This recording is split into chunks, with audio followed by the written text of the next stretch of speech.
All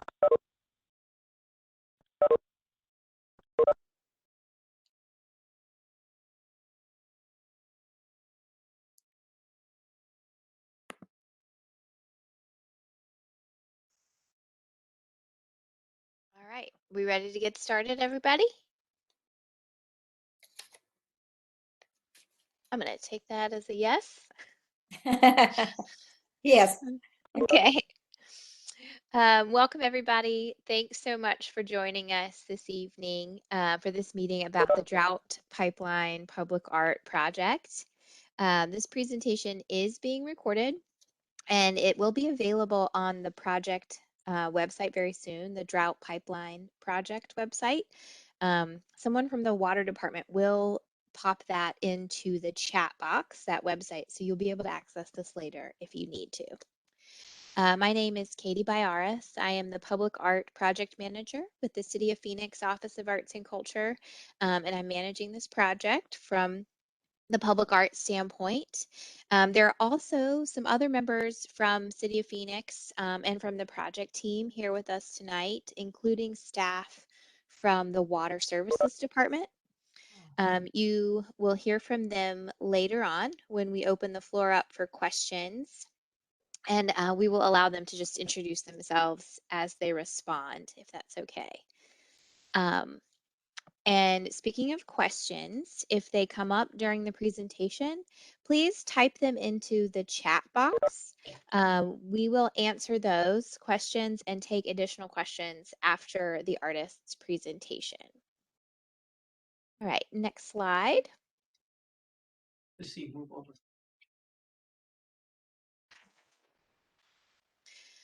Before I introduce the artist, Mary Schindel, and turn it over to her, I'd like to give you a little background on our program and why the Office of Arts and Culture is involved in the Drought Pipeline Project. In 1986, the City of Phoenix Office of Arts and Culture established the public art program with a Percent for Art ordinance, which means that public art is funded up to 1% of the capital improvement program, which means whenever the city is building a capital improvement project, such as a roadway or an infrastructure project or something at the airport, 1% of those funds can get allocated to integrating public art into those capital projects. These projects, therefore, must be located either in the project or near these projects. And we have a long and very well-known reputation throughout the country for enhancing urban infrastructure. We also have a municipal art collection of individual pieces that are visible throughout City Hall and other city buildings, but we are primarily known for these large scale infrastructure projects that are integrated into design team projects such as bridges, transit shelters, trails and public spaces, overpasses and underpasses. So that's really why we exist as a part of this project. The Drought Pipeline Project is an infrastructure project that is going to be changing a bit of the city's infrastructure around these new drought pipelines. And we were asked to come in and enhance some of the walls as a part of the project. Next slide, Athena. Great. So this project is actually two different projects in one. You can see the two locations on the map in this slide. On the left is one location at 20th Street in Myrtle, and on the right is the location we're going to be talking about tonight, the 24th Street and Maryland Avenue. Normally, we would want to bring both of these designs to you, the public, at the same time, but because of some project schedules and technical requirements, the Maryland site is moving forward a little faster than the 20th Street site. So we needed to be able to show you this design ASAP before we move forward with the next stage in creating this project. So we're only going to focus on 20th Street in Maryland this evening.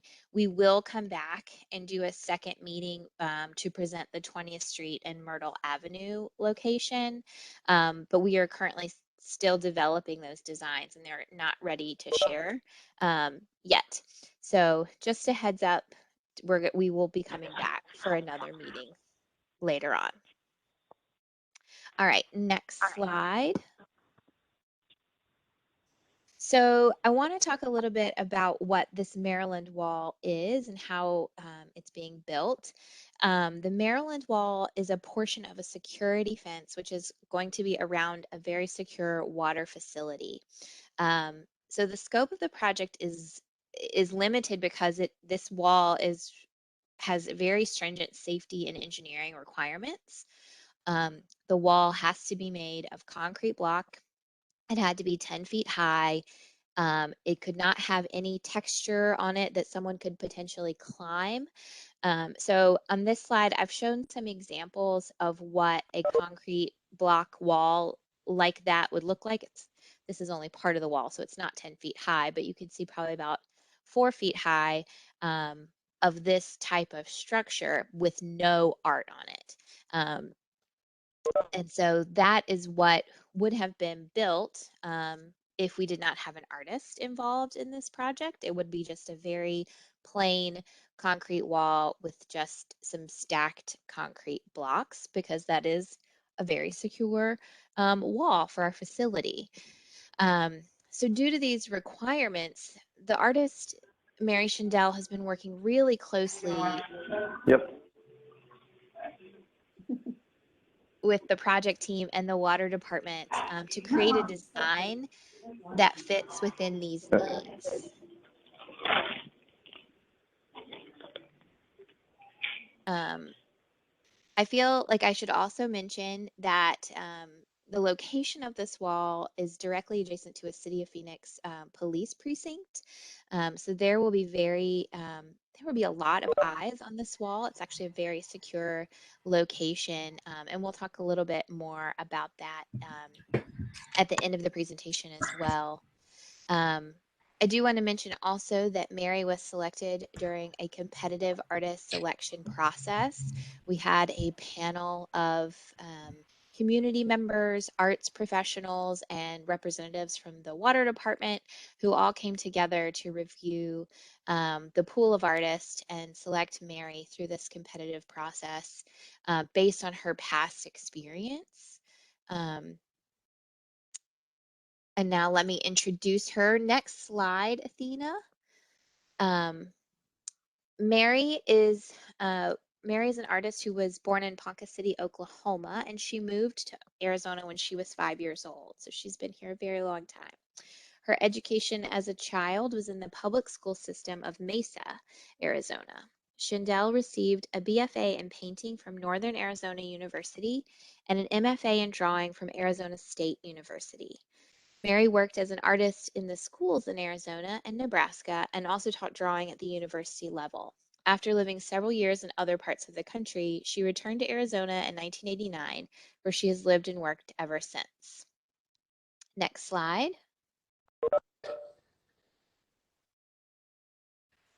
The art of Mary Schindel is drawing based and includes limited edition printmaking, small and large scale drawings, installation, and public art. Her studio work has been included in national and international exhibitions. She also works within a downtown Phoenix collective gallery, or she used to work within a downtown Phoenix collective gallery called 515 Arts, of which she was a founding member. And with that group, she facilitated interaction with the public and with other artists in the community. Her recent public art commissions, which is what you see pictured here, include the City of Chandler, Valley Metro Light Rail System, the City of Goodyear, and Scottsdale Public Art. In her studio work, Mary is continuing to explore the intersection between digital and hand-drawn media using the desert environment and unconventional landscape formats. And now I am going to turn it over to Mary and allow her to talk a little bit about her concept. Thank you, Katie. Good evening and welcome. I'm happy to present this project to you. Basically, as a public artist, the first consideration for us is the site and the function of the site. Considerations for the site included the precinct building and the users of the park across the street. The project needed to employ earth tones like those in the precinct building, which is shown on the right there. It needed to be striking from a distance because of the tennis courts and the park across the street. It needed to use large areas of color to accomplish that. And then it needed to have something of a repeating pattern to form a cohesive visual statement. If you look at the fence on the right side, you'll see that it's a very long fence. So I needed a way to tie it together by using repeating forms. Next slide. So my inspiration for the wall is the Monsoon Poppies. And these poppies come up, they're very interesting. They only come up in the summer after a heavy monsoon rain, and then they do not last very long. But I use the poppies as a symbol for water in the desert and the pipeline's purpose of delivering water to the desert. Once I chose the flower, I had to figure out a way to create the flower within the grid pattern of stacked blocks, which you saw in the earlier slide. So I found that needlework samplers, especially traditional patterns, fit the bill perfectly because they depended on the use of floral images, which I wanted to use, and they were worked into the grid pattern of a canvas or linen. So what you're looking at here is a Quaker sampler just to the right of the flowers. And you can see that it's a very stiff, very formal looking flower in the center of that. The next one is a band sampler from 1726. And it's very geometric and actually quite a nice sampler. I used some of the geometric samplers to create the twist pattern on the right. Excuse me, my throat's kind of funny.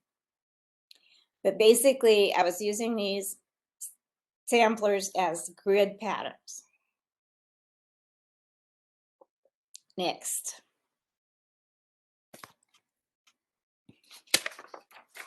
So traditional flower motifs from the 16 and 1700s. These samplers were created by girls between the ages of 11 and 15. If they were from well-to-do families, it was considered a domestic skill.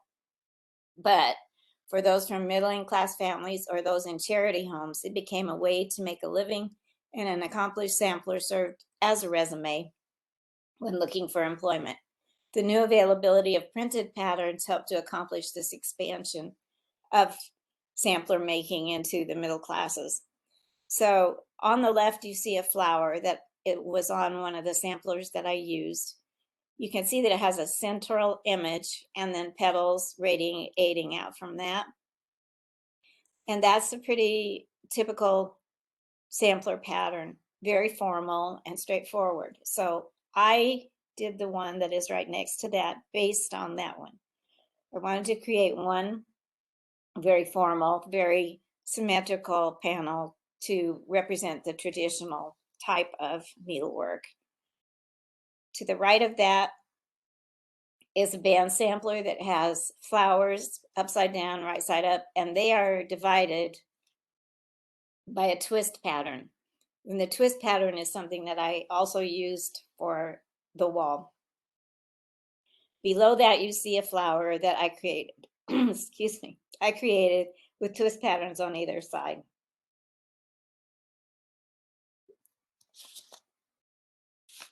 You'll notice too that both of the traditional patterns on this page that I've created are somewhat symmetrical. Next.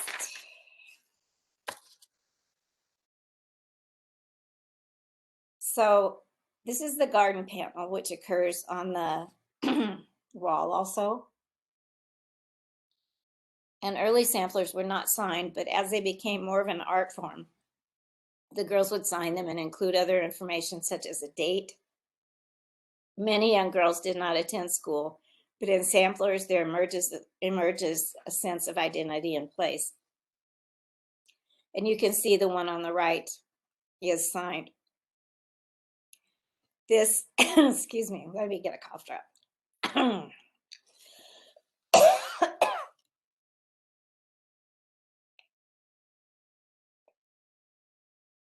This sense of place is an important concept to the project. Monsoon Poppies became like a large needlepoint piece to me, and the flowers represent the neighborhoods located near the artwork. Next.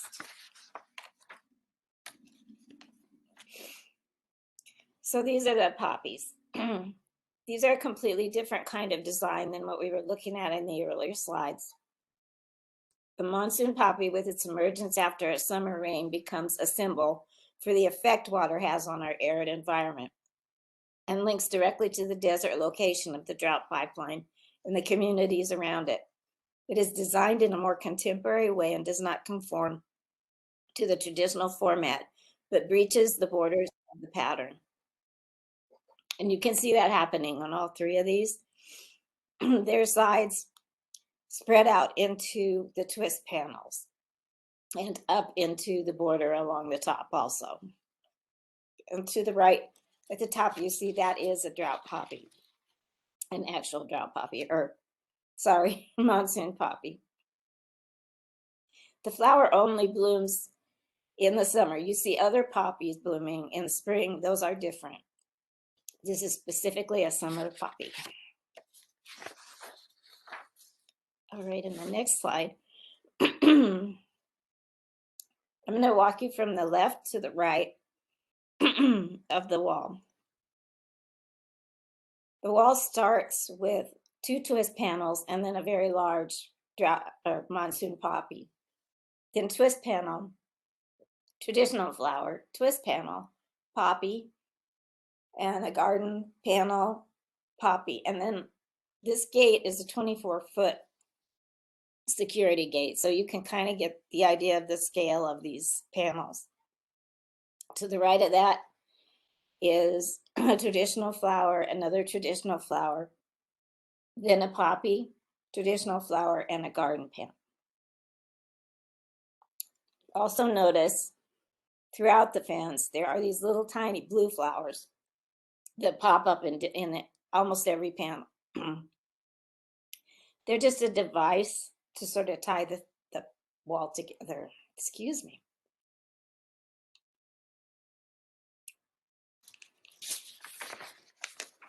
And then the next slide, you're going to see the very last section of the fence on the north side. And this ends exactly like the fence began, with a poppy and twist patterns. There is another wall that faces west. So as you're driving down Maryland going east, you would see it, or if you're at the precinct. So it's a self-contained design, begins and ends all in one panel and doesn't connect to anything. All right, next.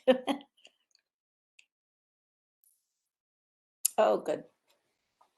So this is where the fence is located on the site. And you can see the difference between the poppy panels and the traditional panels. So you see the poppy panels sort of explode out into the fence, and the other panels sort of anchor it down. And that in public art is something that we call rhythm. So it creates a rhythm in the artwork. It makes it just more interesting to look at. And then on the lower right corner of the slide, you see where the wall takes a turn.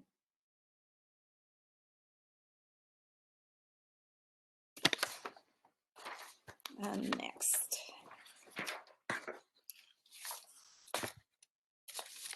All right, this is where I'll pick it up and give Mary a break. Sorry about your cough, Mary. So thank you for sharing your concept with us. I want to make sure everybody knows that when you're looking at Mary's design, before we build the wall, we're going to build a mock-up of the wall and do a couple of things to work on some graffiti and vandalism prevention measures.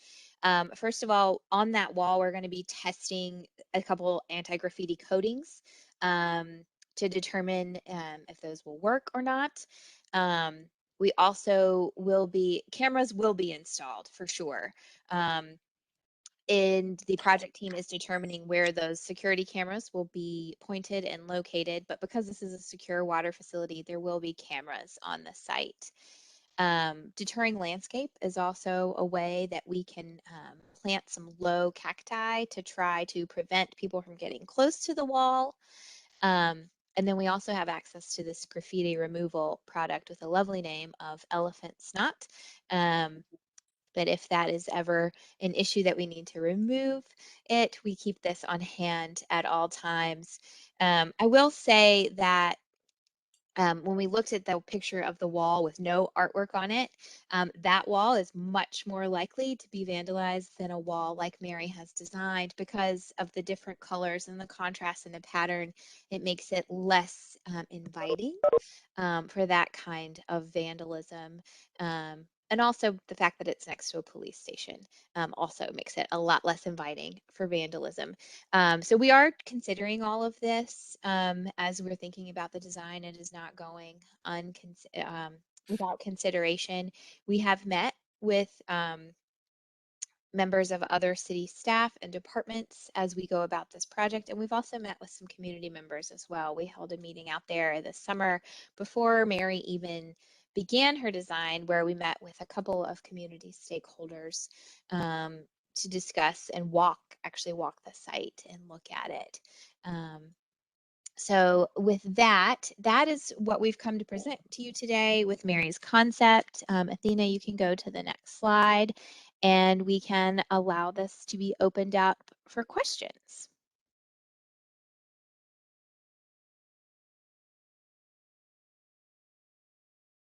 Hello, everyone. If you have a question, you can go ahead and enter it into the chat box. Right now, I don't see any questions coming in, but we will definitely give it a few minutes, and I can always run or go through the presentation again or just show some of the slides from the presentation if you have anything specific on a slide that you'd like to ask about. So yeah, go ahead and enter that into the chat box. Thank you.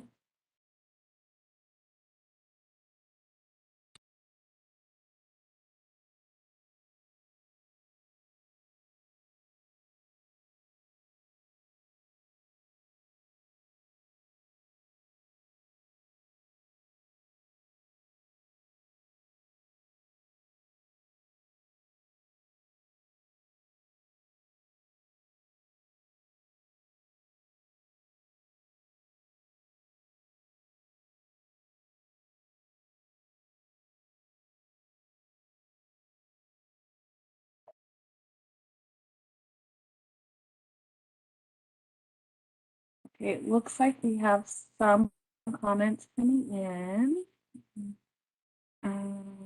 I love the design and appreciate the explanation behind it. I'm assuming that's for Mary.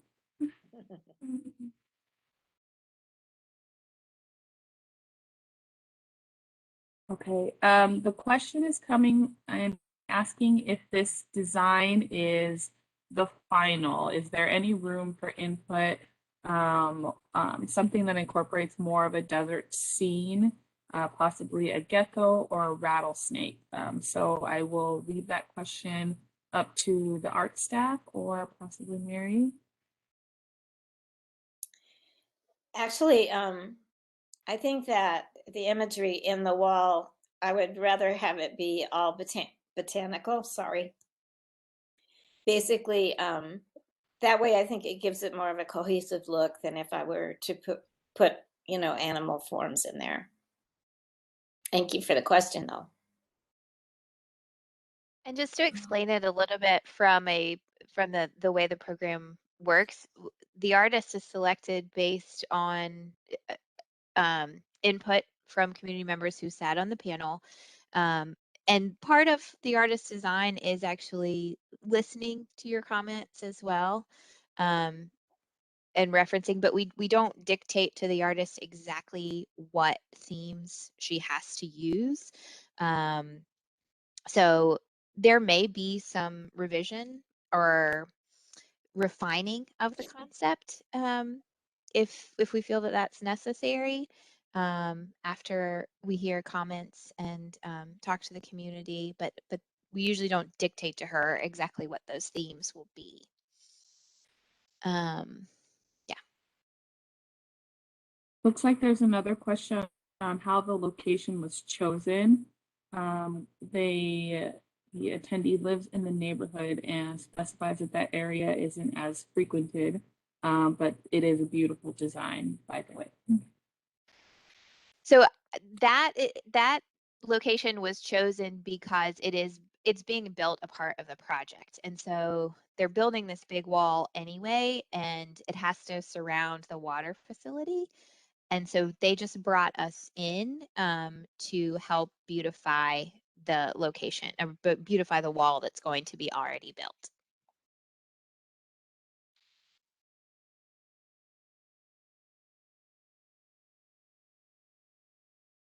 Thank you. I was having trouble unmuting myself for a second there. Okay, so the next question we have, it looks like regarding chat box.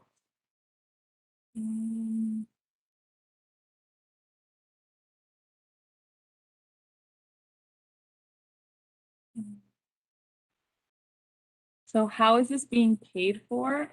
Is this taxpayer dollars from the affected neighborhood? So I think, Clayton, if you're available for that question, Clayton, if you want to go ahead and introduce yourself to the group, and then if you could possibly give us a short explanation on just how the funding works for that, since it's not taxpayer dollars.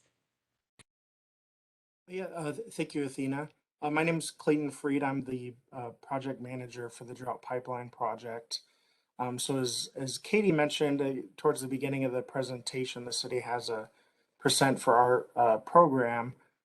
So, you know, up to 1% of money that's spent towards these capital projects can also be spent on art.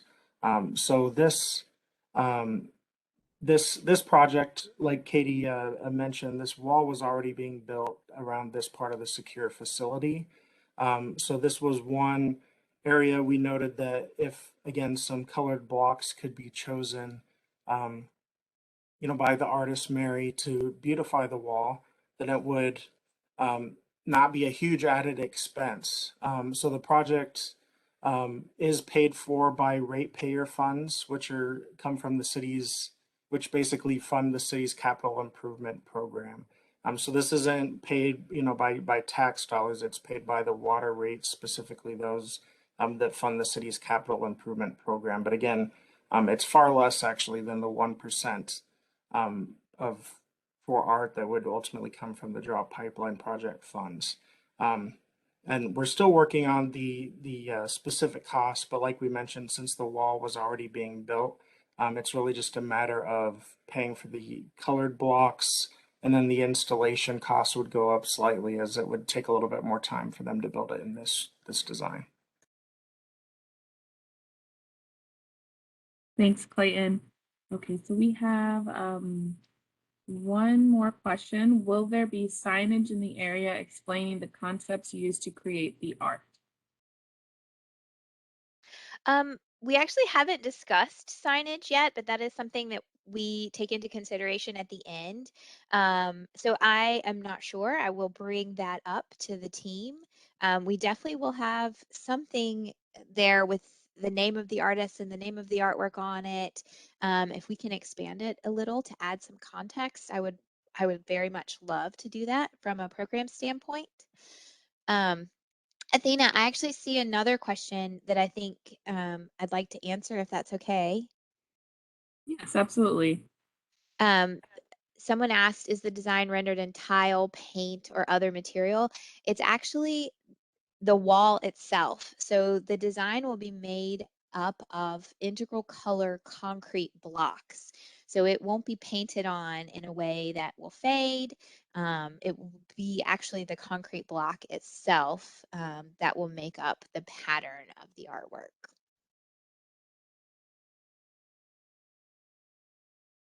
Thank you. I have a request here to share this presentation. Absolutely, we can either email that to you, or if you want to send us an email. Do we want to do the arts and culture email? Is that the one that we've been using publicly? If it's an art question, yeah. If it's a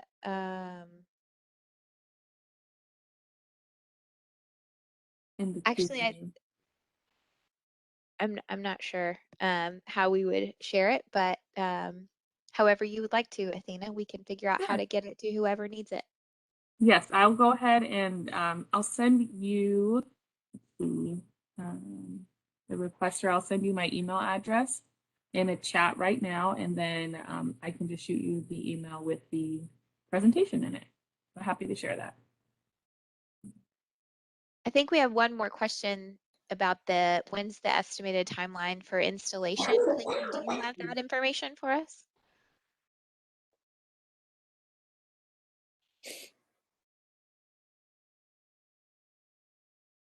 Yeah, I could probably take that question. So, it does take some time to procure the materials, especially, this quantity of colored blocks. But right now we're anticipating the wall, if it's not complete by the end of 22, it will be sometime in early 2023 at the latest.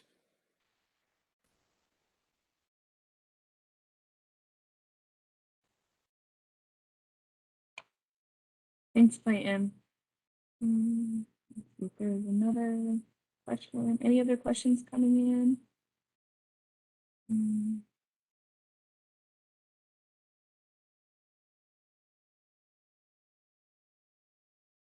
I'm not seeing anything else in the chat box.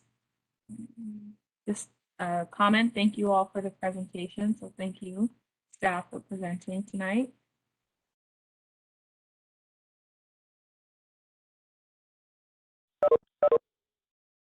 Looks like people are signing off.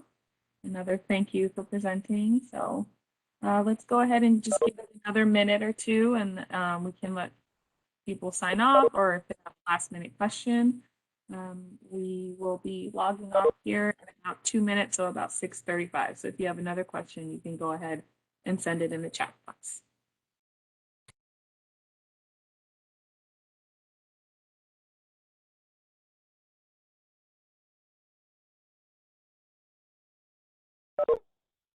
Just another comment to the staff. Thank you all for the information. Very helpful. So thank you guys again.